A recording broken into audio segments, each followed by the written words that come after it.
NASCAR at Fox for Bristol, Tennessee, and more than 160,000 clearing out after the Jeff Burton celebration. This view from above brought to you by DirecTV. And on a day with a lot of sentimental value about experienced drivers, the oldest driver to win in 2 years, 40-year-old Jeff Burton.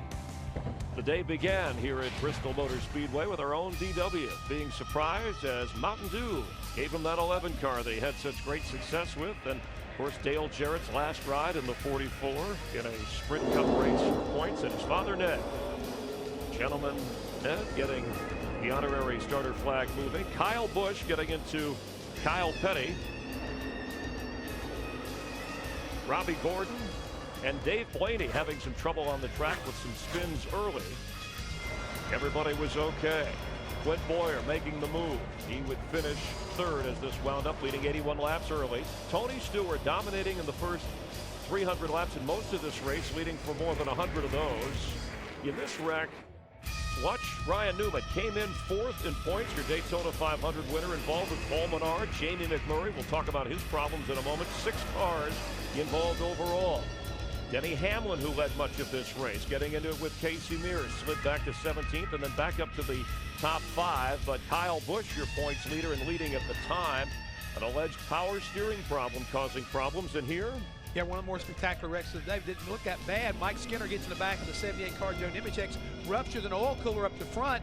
Oil gets on the headers, catches the car on fire. Mike gets out okay, but again, very spectacular little incident. Jimmy Johnson is working his way back up. You see the nice save by Jeff Burton. That would be key later for him, and Jimmy Johnson would spin and slide back and out of the picture. But Kevin Harvick and Tony Stewart, much discussion as Stewart thought Harvick went up inside, taking Tony, trying to protect his turf out.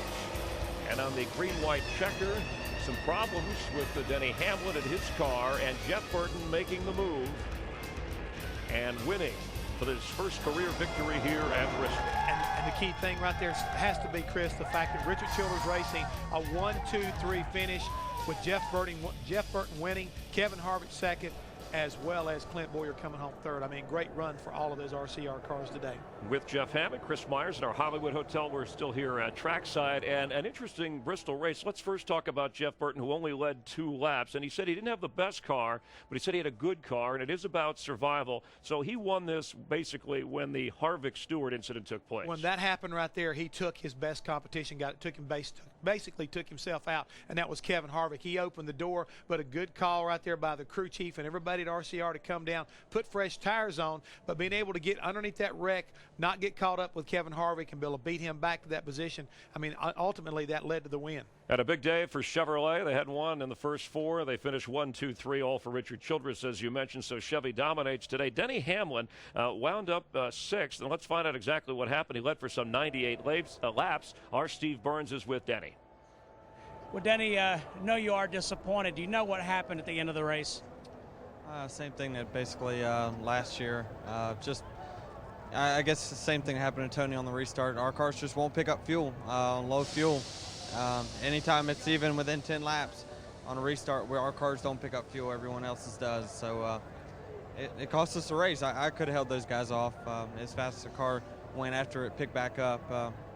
It's just a shame. It's yet another win taken away from this FedEx team. Thanks for your time. All right, thank you, Steve. And that his best finish of the season, but disappointed.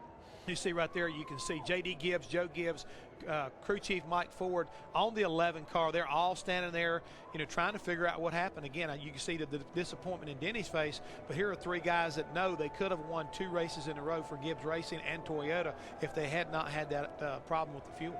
Dale Earnhardt Jr. finishing 5th. So for Hendrick, 4 of the first 5 races, he's been the best finishing Hendrick car. He's been solid, Chris. I mean, that's the main thing so far about Dale Earnhardt Jr. is the fact that he has an opportunity to kind of like lead the parade so far. Everybody wondered about his driving ability. Well, so far, he's upholding his end of the bargain. All right, decided to stay out. I'll ask you about that, but let's check with Chris Devoto, who's with Jr.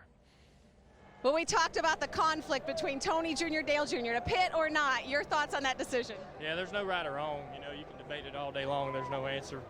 We might have got beat by a couple guys off pit road. I'm sure we would have finished anywhere around the top 5 anyways, but it was a great effort. I could be upset we didn't take tires.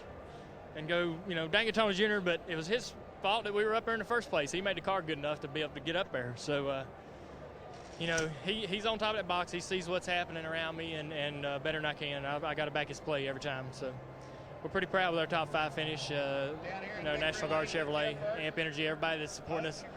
We're doing good this year, and I want to keep it up. Hopefully, I've got me a good finish so I can have a good off weekend. That's the right time to do it. The momentum rolls for Dale Jr., his 3rd straight top 5.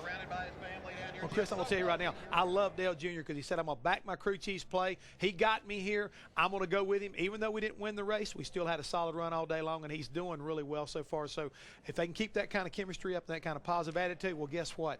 They'll win some races pretty soon. And if you tuned in late and wondered why Darrell Waltrip was so quiet, actually laryngitis here right. and had a tough time. Somebody who wasn't quiet was Kim Burton, the wife of Jeff Burton. Looked like a cheerleader, so excited. And Dick Berggren is standing by with the wife of the winner. Dick?